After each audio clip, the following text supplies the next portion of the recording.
All right. Hello, internets. Welcome to the DataStax live show extra on drones and accelerate and all that good jazz. I have the crew responsible for putting together a lot of that with me here, and I'm going to go through and let everybody introduce themselves. So, somebody take it away. I'll go first. So my name is Mark Selwyn. I'm a senior product manager at DataStax. I've been with the company for over 5 years now, and I am specifically, at least in this project, responsible for making sure the drones don't crash and burn. Like on the ground or into people or anything like that? All That of the type of above. thing? Just so you're like the safety fireman. Well, yeah, uh, the fireman who's building the app that controls the drone. Nice. So you want to go next, JD? Sure. I'm Jeremiah Jordan. I am the software architect for our DSE server product, and for this, I'm helping out Mark with making sure drones don't crash. I hear a running theme here. All right, who's next? I'll go next. My name is Sebastian Estevez. I've been with DataStax almost about 5 years as well, and I work on the pre-sale side on our Vanguard team. I'm a solution architect, helping customers uh, get started with a product, start to use DataStax and Cassandra for different things, and I've been building the back end for this little app, and maybe we should talk a little bit about what it is before being. We've made a bunch of allusions to drones crashing and stuff without like saying what it is. But anyway, maybe we'll get into that. This is Hang true. tight, y'all. Hang tight. And yeah, so I've been building most of the back end. And Chris, if you want to take it away. Sure. Yeah. Hey, my name's Chris Wilhite. I'm a solution developer and been with DataStax for about 3 months. And I'm working on the front end of the drone application. And I'm Adrian, your host. So, lob questions this way. I'm watching chat, so if anybody has any questions, thoughts, etc., that you want to ask the gang here, just let me know and I'll relay any of that to them. So, with that, per what you were just talking about, Sebastian, do you want to jump into some of that and talk about exactly what this is related to drones and Yeah. such? Because it's not about crashing.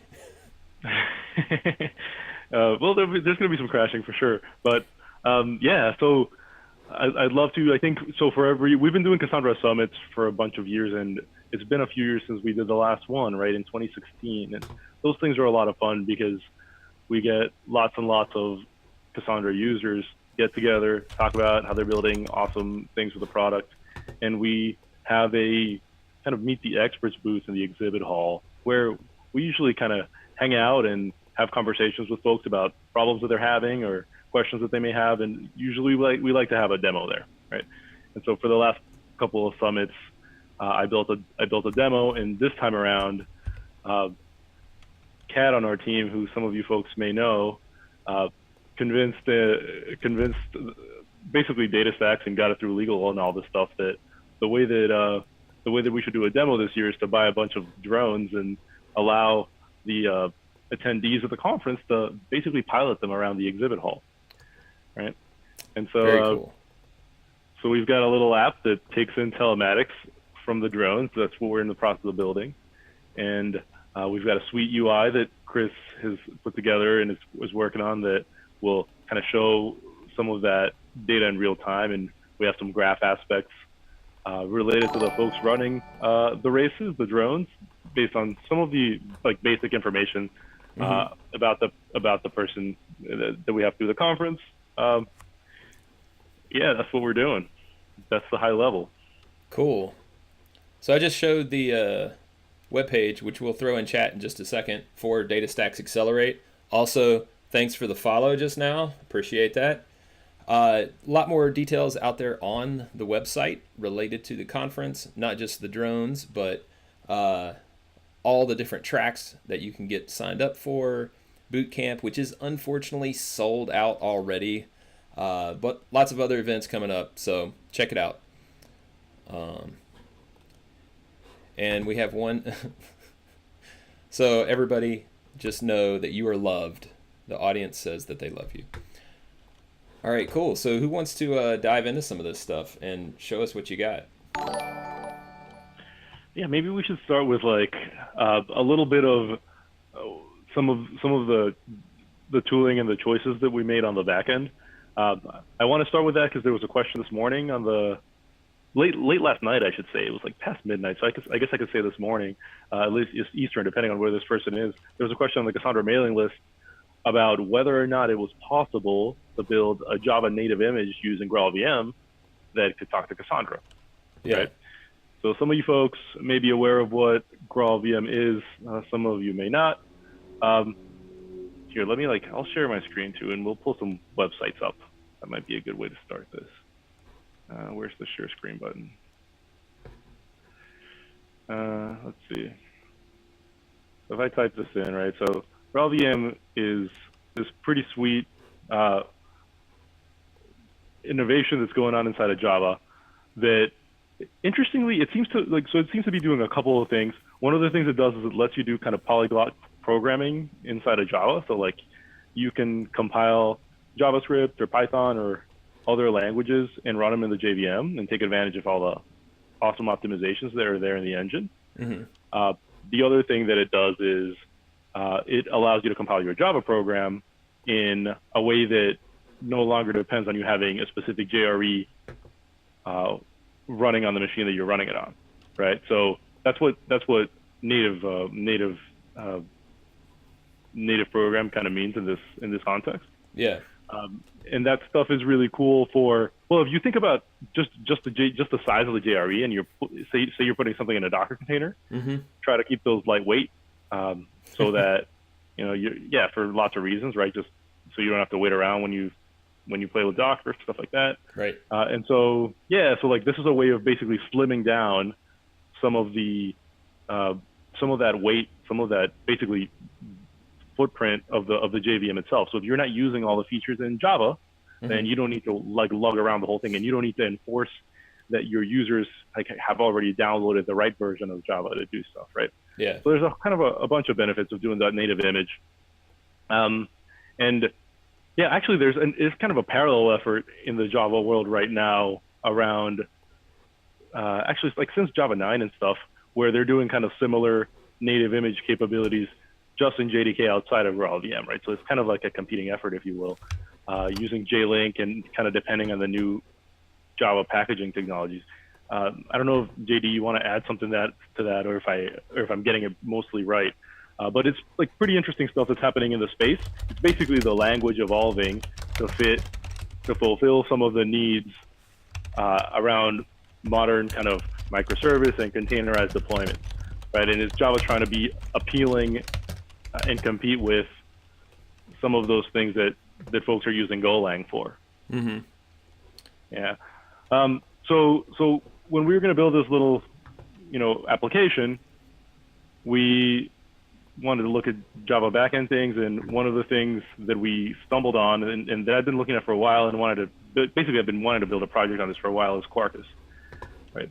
Quarkus has this pretty sweet website, right? And they have their theme here is supersonic subatomic Java, and basically they leverage GraalVM to be able to do things like do native images and basically do friendlier development experience. And like they've got all these nice stats around, how tiny the footprint can be, mm-hmm.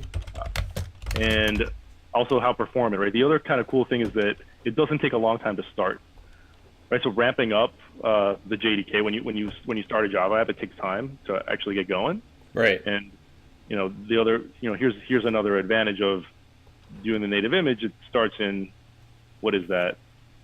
0.08 seconds, right? 8 millis, which is pretty unheard of from the just Java application world. So I do see, this specific framework getting a lot of picking up a lot of steam and kind of love around developers. This developer joy thing is actually really nice. I think this has been the biggest thing for me as I've been using it, is that you get to, like, if you're a front end programmer, you've been using probably hot reloading stuff for a long time, where you just change a file in your JavaScript and it refreshes in your browser kind of by itself, right? And so that really accelerates just your ability to debug and to troubleshoot. It's just like really nice experience, and basically Quarkus gives you that for the backend, right? So you can just change your backend Java code and it kind of refreshes, and next time you hit that REST service or whatever it is, it will be running on the latest code, right? So that's really friendly. And it also wraps, a bunch of libraries and standards, right? So I do see, this Java framework picking up steam, and that's what we used to build the backend for this.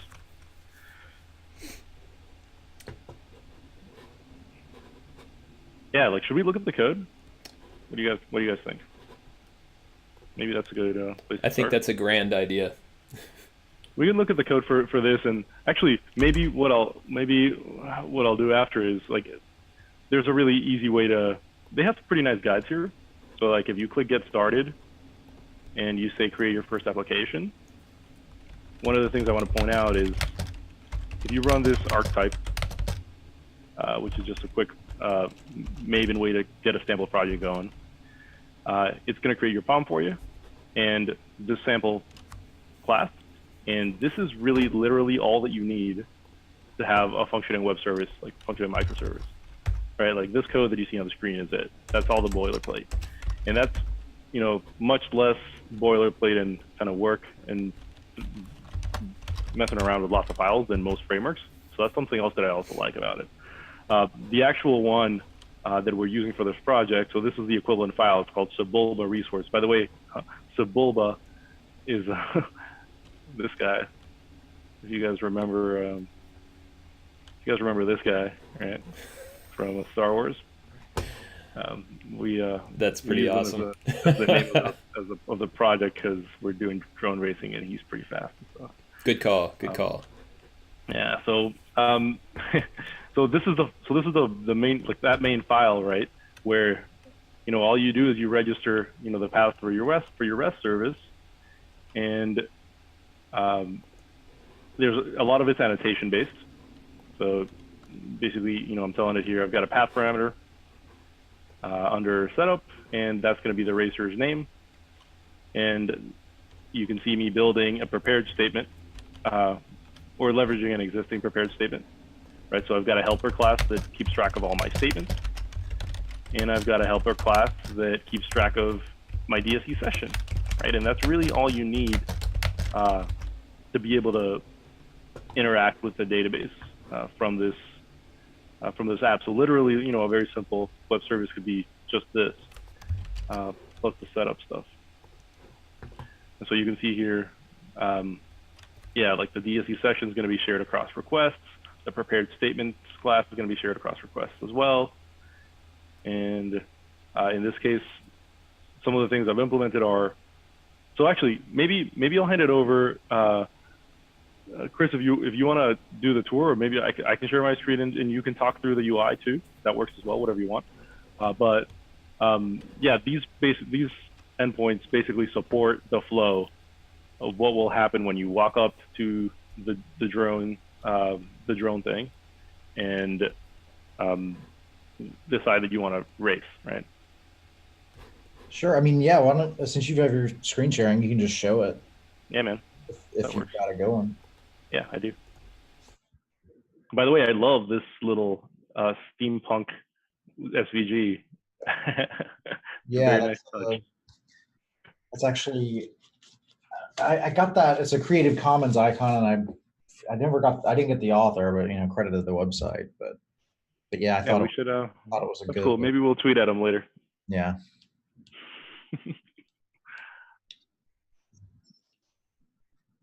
All right. Well, so this is the thing. Do you want to talk folks through it? Sure. Yeah. So we're gonna have some screens around the area. We're gonna have some big boards that show racers and their time and their relationships to other folks at the conference through sessions and companies that they work for, things like that. And that'll be kind of cycling around in the area. And then also we've got some smaller screens where we run our studio product to let people explore the graph data. This all this data is being all the event data that folks are working on is going from the drones into DSE, and then so folks can go and play with studio and explore the data how they want to. Yeah, and then there's somebody there to help run the races, so they have a little application to do that. So basically, folks walk up with their badge and we scan it. Should I click that? Yeah, sure. Yeah. Okay, go ahead. I'll click that one. Yeah, so folks walk up and one of our attendants, I guess, I don't know who's running the races right now, but they'll scan your badge and that kind of gets you ready to race. And I think Seb's going to go through that. You might not be able to leverage your camera because Zoom is taking it, but you can. I hadn't thought of that. You can bypass it. Just change the URL to operator/race/Seb. It's just URL driven. That's smart. Yeah. Okay, so we skip that. Yeah. And that would have picked up my like. Yeah. So if your ID was Seb, then that's what's going to get sent back to the back end, and the operator just runs it from here. If you have your, so you run your race, and then you can crash, you can quit, or you can finish, and basically, when that happens, our attendant marks it, and that gets saved out to the leaderboard. So awesome. Yeah. When it's all wired up and working, we're working on it, but yeah, that's pretty sweet. And I mean, you can show a little bit of the maybe the leaderboard, like the big screen stuff. So I'm still working on this pretty heavily, but it kind of, the idea is you've got your leaderboard there on the left, and there's the graph here on the right that'll kind of do its own motions kind of automatically, since it's a passive thing. But the idea is the nodes represent different things. So yellow nodes are people, and orange things are sessions, and blue things are flights. And this is kind of like a full graph here. So we're still kind of working through this and how this is going to work, but this is probably what'll be on the big screens. Nice. Oh, so let me guess. So these white ones are the drones themselves? Yeah, that's why they're kind of super nodes. Nice. Yeah. Okay.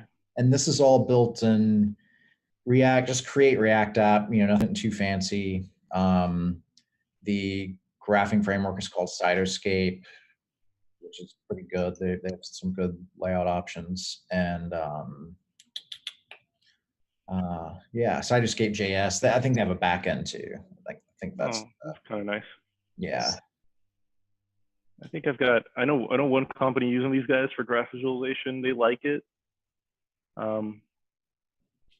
Yeah, I had never used it before. They had a lot of visualizations that had a lot of the same motions that we wanted to do. So it's kind of like, I'll try it out. So like when you say motion, it's like so the layout of the yeah, like animating layouts. Like they have a bunch of different layout options and plugins. So I think we're using two, like Euler and functional cosine. I can't remember the name of it. And then you can do other stuff like giving gravity to certain nodes, and like you can get pretty detailed with it. So it's kind of okay. So that's all baked in. I think in the past I've ended up using like D3 Force for all my stuff. So this is nice that like you can configure it. Yeah, it's pretty slick. I'm sure they probably have D3 in there. I haven't looked at their dependency list, but I'm sure it's just something on top of that, those basics, TGAL5 just asked, does the drone stream stuff? And I was asking him if it's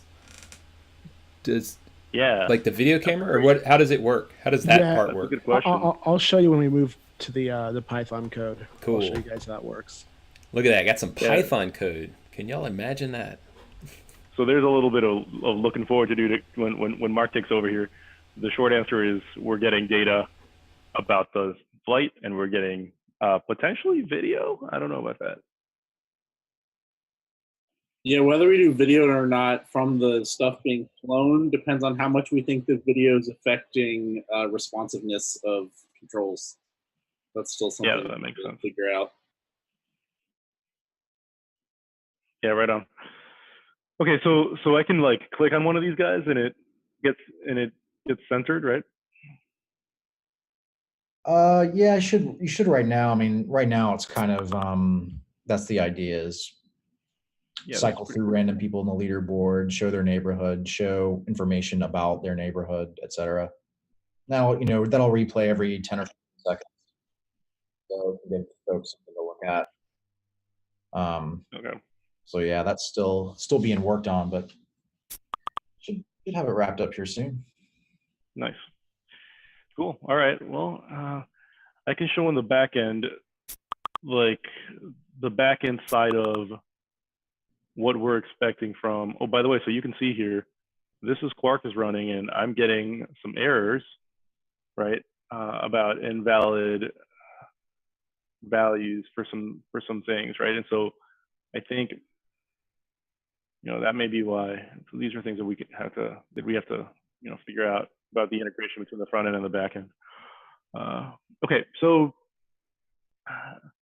yeah, so I showed start and stop, right? So when you walk up to fly the drones, somebody will say go, they'll say start, and that starts your race. You get to fly the drone around. During that time when the drone is flying, we're going to be getting events, right? And so these events include a bunch of statistics about the drone that Mark will show you from the Python side. That's the thing that actually controls and flies the drone around. This is just the RESTful endpoint that persists those events into the database, right? And so you can see here, we've got a table that's going to store the statistics about the event. And we're going to keep track of the racer name to associate those together.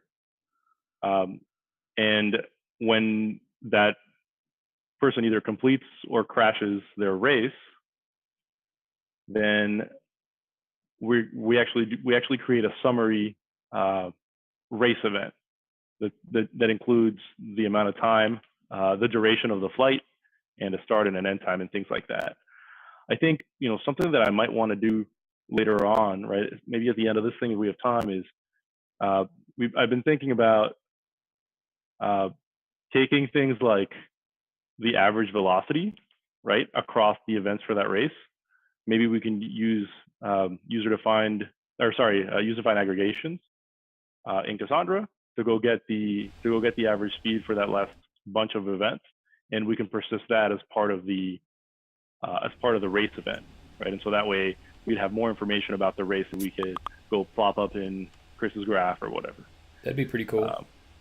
Yeah, so there's still some other ideas, and the other thing that we get is positions, right? So Mark is shooting me a separate set of events, and he'll talk a little bit more about how frequently these come and all these things, but they include velocity around the XYZs, right? Position in the XYZ, acceleration, and all these other things. And these are things that we could use to reconstruct kind of the flight path of the drone in XYZ, maybe in a visualization, right? So there's lots of cool things that we could do with this. Yeah, so I'll hand it over to you, Mark, if you want to talk a little bit about the drone in the back end. Yeah, absolutely. Let me see if I can share my screen properly. Share screen 1. Okay. So you should be seeing my PyCharm, correct? Okay. Sweet. So yeah, first off, we didn't talk about the drone yet itself, right? Little Tello guy. So yeah, we'll start there really quick just to give some background. So We are using the DJI Tello drone. One, because it's a pretty inexpensive drone. So when you inevitably crash and break it, it's pretty inexpensive to replace. But actually, these prop guards do a pretty good job of protecting it. But the other reason is because this drone has a open source API, so it makes it very easy to program for. And we're not starting from scratch here, though. There is a project. This drone API was originally ported and made much more user friendly in Go. And there's there's a link here in the README for that. And then this person by the name of Hania Zhu ported the Go project into Python, which is just something that I'm much more familiar with. And so that's kind of the heart and soul of the drone application. And then, simply put, the drone code itself is pretty simple. It's actually kind of fun because we're effectively using we effectively built this application so that it works like a video game. So we're using the Pygame library to effectively do a lot of the controlling and logging and event handling from the drone API itself, which is cool because fun fact, when I first started programming many years ago, Pygame was my first like foray into like actual programming, because back in the day I wanted to become a video game developer, and that was the easiest way to do it. But anywho, so what's cool is this app supports a whole bunch of different inputs. So you can use like your PlayStation 3 controller, PlayStation 4 controller. You can use an Xbox controller natively if you're on Windows. If you're on the Mac, it's a little bit hacky to do so. So just for posterity's sake, we're using PlayStation 4 controllers, and we're using third-party cheap ones at that. And it's just plug and play in this application, and pretty simple. And so the code right now is pretty dirty because we had to get this up and running as fast as possible. But effectively, all we're doing is, as events are coming in, I'm sending these events straight to Seb's and Chris's UI. I don't have the latest version of that UI. I need to get that because that looks really slick. But when I switch back to my webcam here, I'll show you what it looks like when we actually run it. We are also persisting all the data to physical logs as well, just so that we have a raw copy of the data if we ever want to go back in time and do stuff with it. But we're getting two separate sets of events. The first set of events is the flight data itself. So this is the speed, this is the battery life, the Wi-Fi connectivity, just the basic stats of each respective flight. And then the second set of metrics that we're getting comes directly from the instrumentation of the drone. And these are the things like the positional data, the velocity, the more granular data that we can use, as Seb mentioned, to try to replot the drone's flight path. And that data comes at a much more rapid pace than the actual flight data does. So hopefully we'll be able to saturate our clusters pretty well with the data that we're getting from these drones. So with that, I'm actually going to switch back to my webcam so you can see what it looks like when I'm actually flying this thing, if I remember how to do that. There we go. Quick question for you. Yeah. Is this stuff going to be open source? Is it out there yonder somewhere? I think the plan, I know Seb stuff is. I'm planning on making the drone app itself. I don't think there's anything proprietary that we can't share in there. Cool. Very cool. Yeah, so anybody will be able to relive the glory of DataStax Accelerate with their own Tello drone. Hopefully you can make the conference, but if you can't, you can always download it. Exactly. So the way the demo is going to work is, and you have to forgive me because I'm using the very, very old version of the UI, the hacked version of the UI. And the reason why I'm not doing this on the Windows PC I have here is because we have to connect directly to the drone through Wi-Fi. So I'll get disconnected if I use this PC. But everybody at Accelerate is obviously going to have a badge with a QR code. And so what you'll do is you'll walk up to the, see if I can do this without destroying my office. You'll walk up to the application. You'll quickly scan your badge there. It'll detect the badge ID. That's what we'll use to identify you. And as soon as the badge ID is detected, that's kind of it. We pin you to your respective flight, and then let's see if I can do this without crashing the drone into myself. You should always maintain a very safe distance between you and the drone, but I'm gonna set it up here on my computer. Are you wearing your safety glasses, Mark?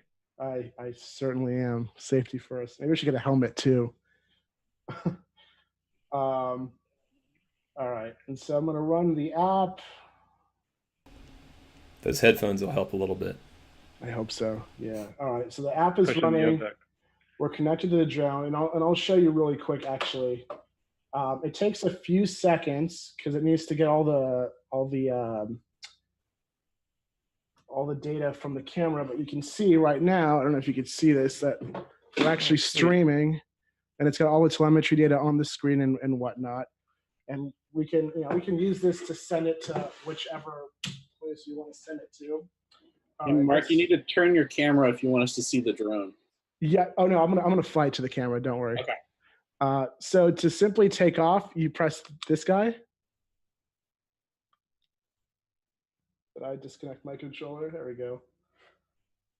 Yay. Demos, live demos.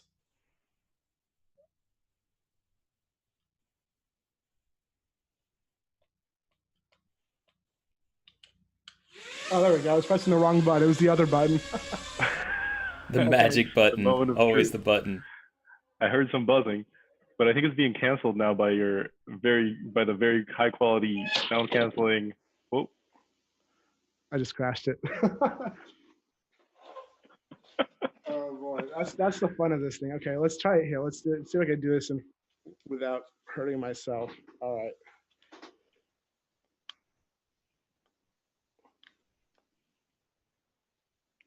Oh, we might have. There we go. Ready? Come on. I might have. You got a juice?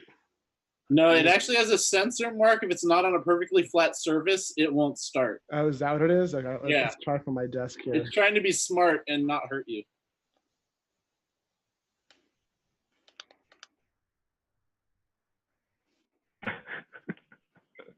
This is cool. It's like, hold on. I'm just gonna restart the drone.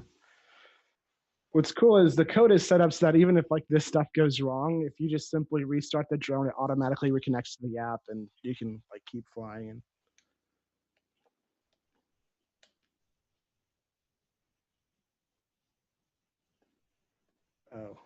oh, ha! Here's what happened. My Wi-Fi reconnected to my home Wi-Fi instead of the drones.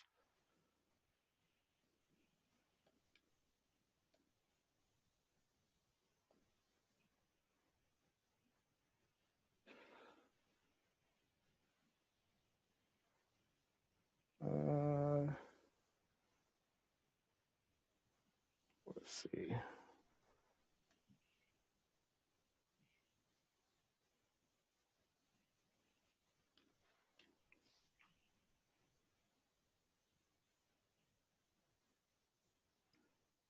There's a good chance I might have also just broke this drone with that crash. That was a bad one. Is maybe the battery's out? No, it's okay. Does it have like a sleep after crash function? It doesn't have a sleep after crash function, but it does have like a safety, like shut off, emergency shut off when it crashes. Yeah. I know cars have that now. Let's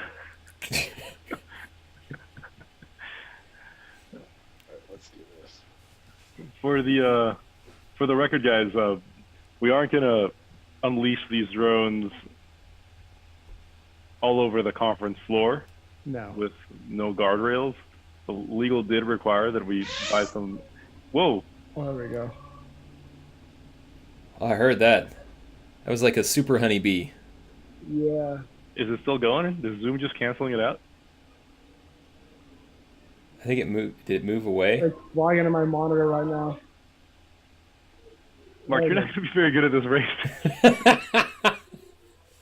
Yeah, I'm not gonna be the one flying. So right now I'm having issues with my controller, but it's my controller. It's not the app because I was mentioning this earlier today with the team that my controller was broken. Let's see if I can. Come on. Oh, there we go. Oh, there it is. Oh, We briefly saw it. There it is. Yeah, nice. Anyways. Are you driving it with your finger? Yeah. There it is. Cute. Yeah, it's adorable. No way. Okay. All right. Anyways, I gotta get a new controller because this thing is not working out for me. But okay, let's go to the fun stuff though. So yeah, so it did record. So this part worked at least. So you can see. oh, nice. So it did record all the data from the flight. This is all the positional data. Let me see. I don't know how many. Let's see how many rows we got from that. Select. Well, yeah, that was CQLSH. That's pretty cool. Select count from this table. This might time out because we all know counts aren't great to run in just pure CQL.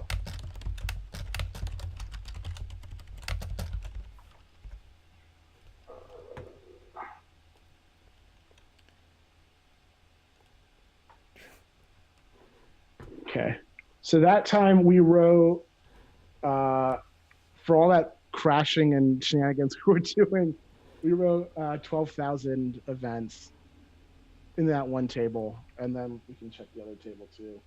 Nice. Oh, there you go. JD got his going. Guys, put JD's screen on. His was actually running without crashing like every other time, like Mark. Yeah. If JD talks, it'll go to his screen. JD, I need you to speak, man. Unmute yourself. Just don't crash. Oh, look at that. He has a palm landing and everything. Fancy. Oh, wait, there we go. I figured out how to pin it. Oh, nice. You don't have to talk now. You can just fly your drone. Do it again. Okay. Yeah, I muted so that because it's really loud. That's cool. It's good sound effects.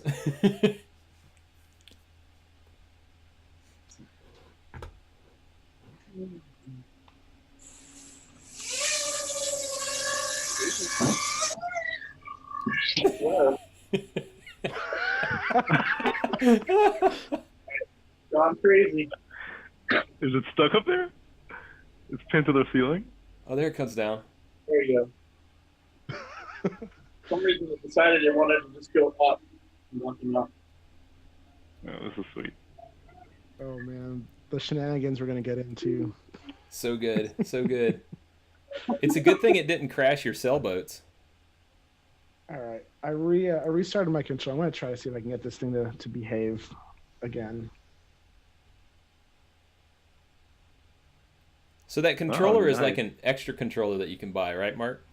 Yeah, and to be honest, I literally bought the cheapest PS4 controller on Amazon, so that could also be the problem.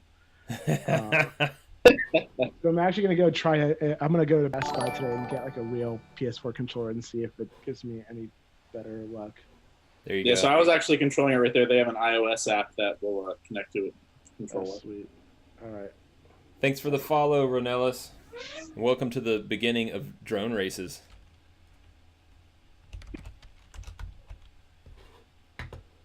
Yeah. So the problem is the D-pad on this controller doesn't work anymore. That's my problem. So it just kind of sits there. But luckily the triggers work, so I can land and take off.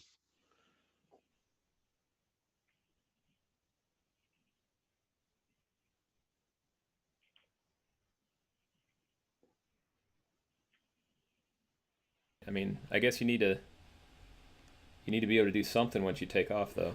Yeah.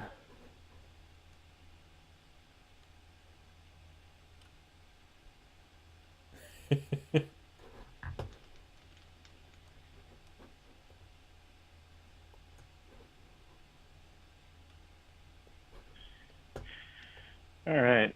Well, I guess for the next 20 minutes, what should we do? Some live coding, perhaps? Yeah, do you have more to do on this? I mean, I assume safely that there is more to do. Yeah. What are you talking about? It's perfect. It's all done. My dangerous assumptions. So yeah, what's the next thing that you guys want to add to the whole mix? Well, I was thinking about doing some of those UDAs, some of those aggregations. That could be fun. Brian was mentioning that you could use the built-in aggregates to do the aggregation instead of the UDAs. Could you do that? Yeah, the built-in aggregates. I don't think. Yeah, you're right. We don't actually need any user-defined ones. We can just use Cassandra aggregate functions. Let's see.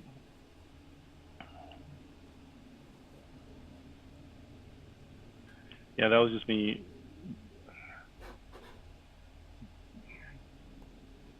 saying the wrong thing, getting in my own way. No worries. Can you share your screen? Yeah, I will. Let me click the screen share button.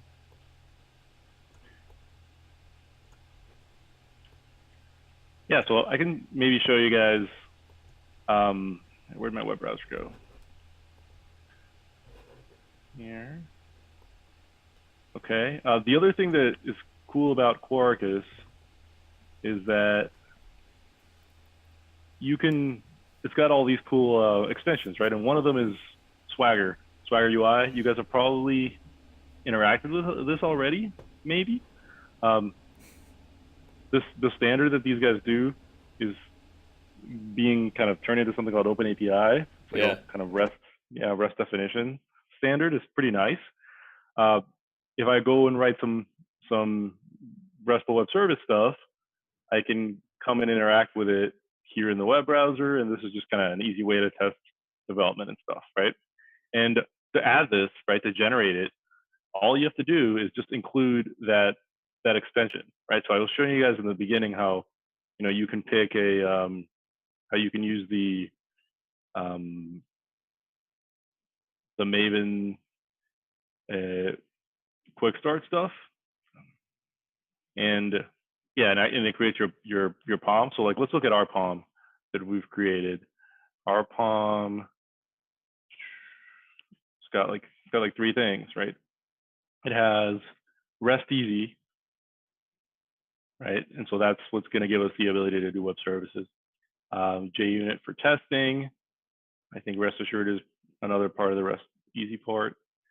And this Swagger, this is the one. So you need SmallRye Open API and Swagger UI, both of those extensions, and you need to be in a modern enough version of Quarkus for it to work. Right? So I hit a couple of snags getting this set up the first time around. But for anybody that wants to do this, you need both of these, and you need to be on like a relatively modern version of Quarkus. Yeah, and then you can see here that the DataStax Java driver is here. This isn't part of Quarkus IO. It's not a built-in extension, but it's like relatively easy to go and incorporate it, right? So I just have these two helper classes, and I was showing you guys how we bake them in here using this setup injection. Right, so it's all annotation based. But okay, so I guess at this point, what we can try to do is maybe we can add an average speed to this event. That could be a fun thing to do. Let's look at the insert event statement. Right, so this insert event statement, which I prepare here, is basically insert into events by racer and all these details.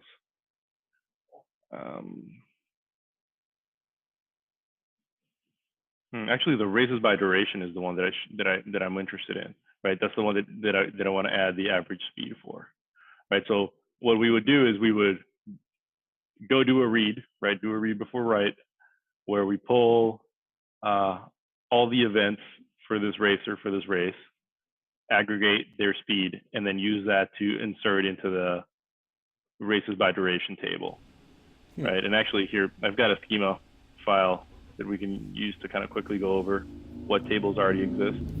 Where did I put this? Whoa, what was that? What happened? That was not here in New York. That sound was coming from somewhere else. It might have been the Okay, motorcycle anyway. outside. Oh, there you go. Wow, that's a loud motorcycle. It was. So I'll file. Well, so here's our CQL schema. For testing, replication 1. In real life, we're going to get a nice big cluster running on a couple of different clouds. We have events by racer. We have position by racer. So those are the 2 things that Mark sends us. And then this is the summary table, races by duration. So let's actually, so right now I'm only inserting start time, end time, duration. Let's actually also insert, I don't know, average speed or something. That could be fun. I'll show you what you're working right now though first. So CQLSH. Let's start from, say, Sabola. What did I call it? Events by racer, right? So here's some events. I'll truncate it for now.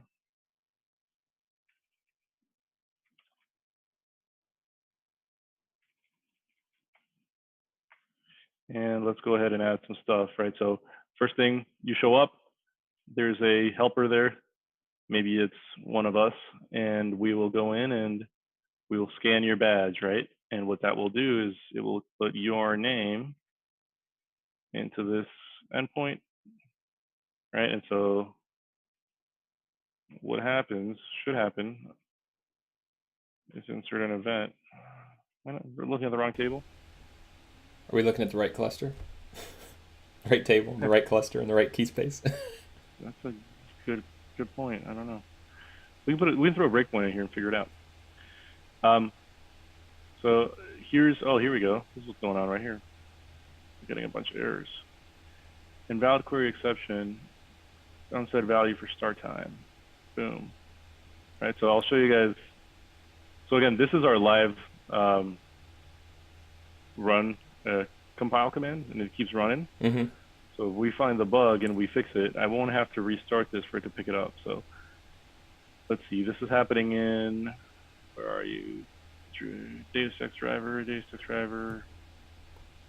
Where's my line of code? Rest easy. Exception handler.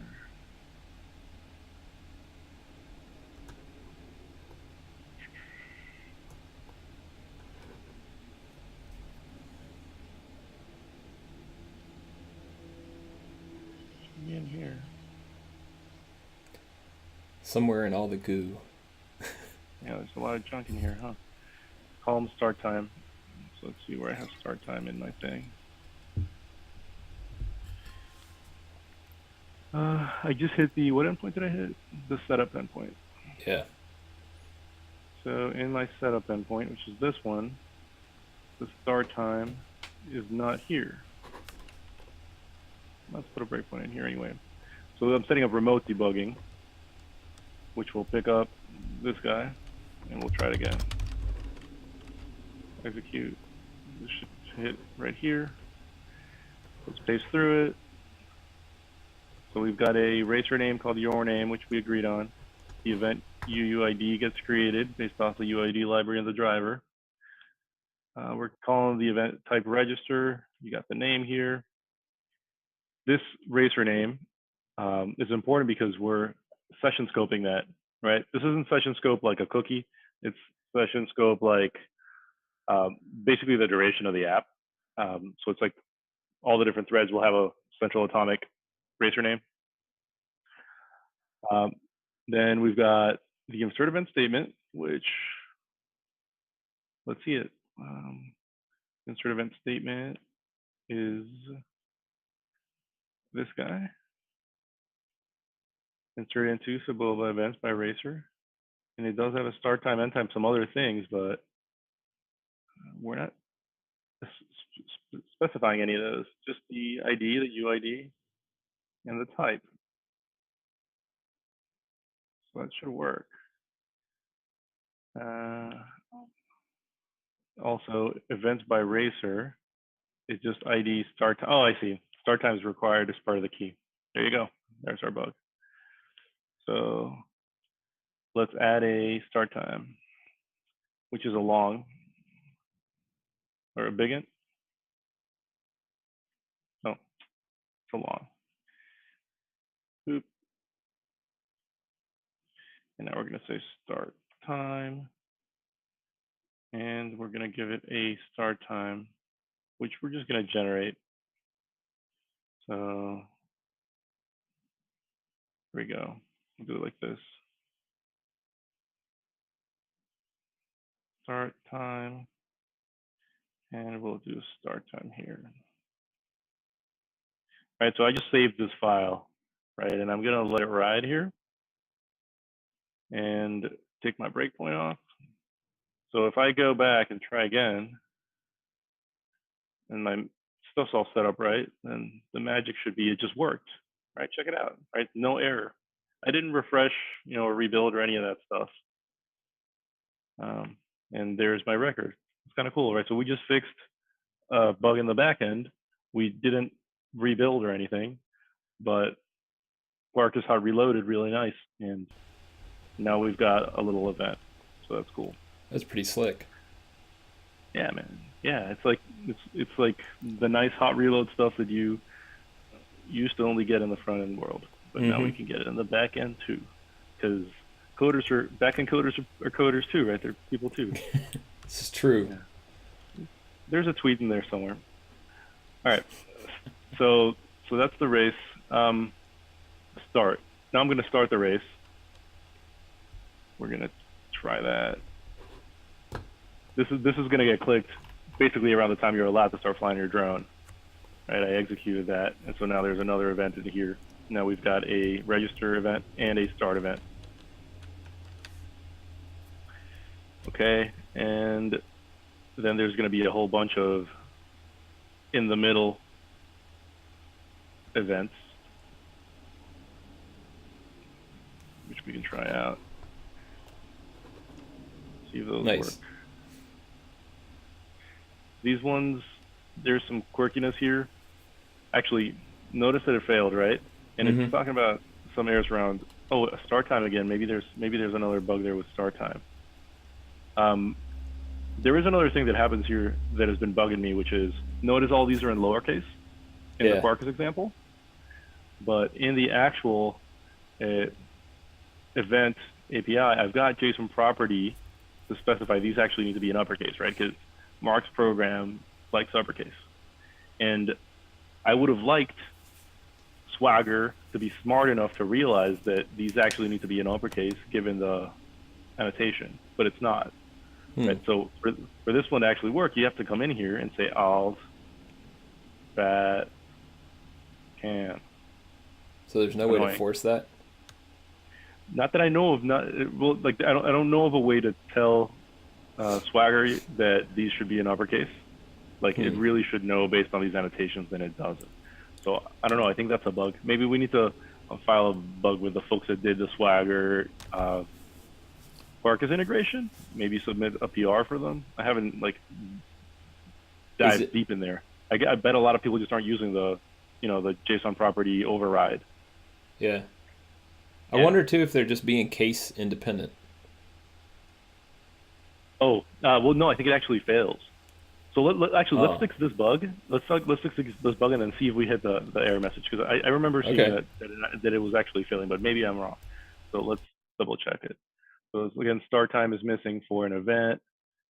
So I must have added event start time as a part of the primary key more recently than this code.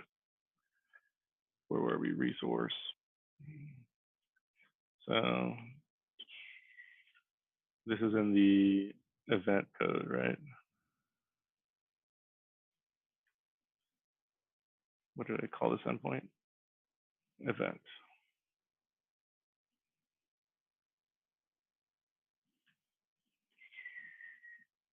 Here it is. And it needs a start time. Start underscore time. And it can just be the current time.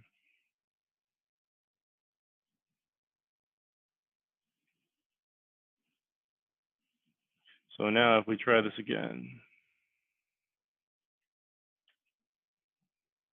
Oh, it worked. It worked with the lowercase, right? But check it out. Actually, so this is even more tricky. So I'm going to put some actual values in here. Or it's not like the request fails, right? Because when it parses the JSON, it's still able to find some stuff or no stuff at all. It'll just interpret it like an empty POJO. Yeah. Right. But when I actually look at the data, see how it's only 1, 2, 3, and the rest are null. Yeah. Yeah, because it actually needs to be like properly cased. It is specific. Yeah. So that's like a minor annoying thing. Event ideas, D, mode, speed, but I didn't want to make Mark change his code, right? This is what we agreed to case sensitivity, so I'm holding up my end of the deal, right? The things I do so kind to me. Yeah, man. Sebastian rewrites entire frameworks to get it to work. Well, I'm still not seeing. Oh, here we go. Well, yeah, here we go. So this one's getting everything but end. Oh, the end time is coming in as null because I didn't assign an end time. Because this, yeah. So actually, events. I don't think events should have end times. Well, they're just events. Yeah, they're just events. We're getting like 15 of these a second or whatever. They don't really have end time. Maybe actually the data model might be wrong. Maybe we should just call this time, or time, event time, and not have a start and an end, right? So let's make that change. And so this will be how we would do DDL. This shouldn't be. This should just be called event time. All right. There is no start time. There's only an event time. All right, and I'm just going to save that, and we continue to. Oh, here we go. And the clustering order needs to be event time. So again, we're partitioned by ID. This is racer ID. Is this racer ID or event ID? Yeah, it's racer ID. We're partitioned by racer ID, but the uniqueness comes from the combination of event time and event UUID. Actually, it's really event UUID for uniqueness, but we're sorted by event time. So this data model makes more sense. And because we're doing some destructive stuff, I'm just gonna truncate. I'm just gonna drop the table. Drop table. Saboba events by racer, and we'll recreate it. Boom, with a new data model. Awesome. Sweet. So now I have to change it, and we push it through the app, right? So I have to change it at the. What table am I working on? Events by racer? Is it? I've lost track. Let's see. Events by racer, yeah. Does this ever happen? Do you guys use the VI interface in IDEA? Yeah. I use the VI plugin in IDEA, and sometimes it stops working. Like I'm hitting J right now, and it's not doing anything. And what I end up having to do is basically invalidate and restart. Yeah. Or just restart. And then it comes back. It's really quite annoying, and it doesn't happen a lot. It happens once a month. Not enough for me to get annoyed enough to dig up to figure out what's going on. Yeah. It's enough for me to be slightly annoyed once a month at IDEA. That happens in all the JetBrains stuff for me too. Whenever I'm streaming a lot of the time, I have it in VMs, and I think it increases that cycle of that occurring. But I do the same thing. Sometimes I just restart the VM because something went sideways. But I lose the keyboard, and it won't, it doesn't get any keyboard input. And I can minimize it with the mouse and do other things in other apps. and it doesn't work until I like basically recycle that particular application. It's weird. I don't know. Maybe it'll get just figured out at some point. Yeah, annoying. But okay, so I'm changing my statement, right? Because naturally, when I answer stuff, I'm gonna have event time here, type here instead of the other thing, and I need to do it to the Pojo as well, which is this event Pojo. Oh,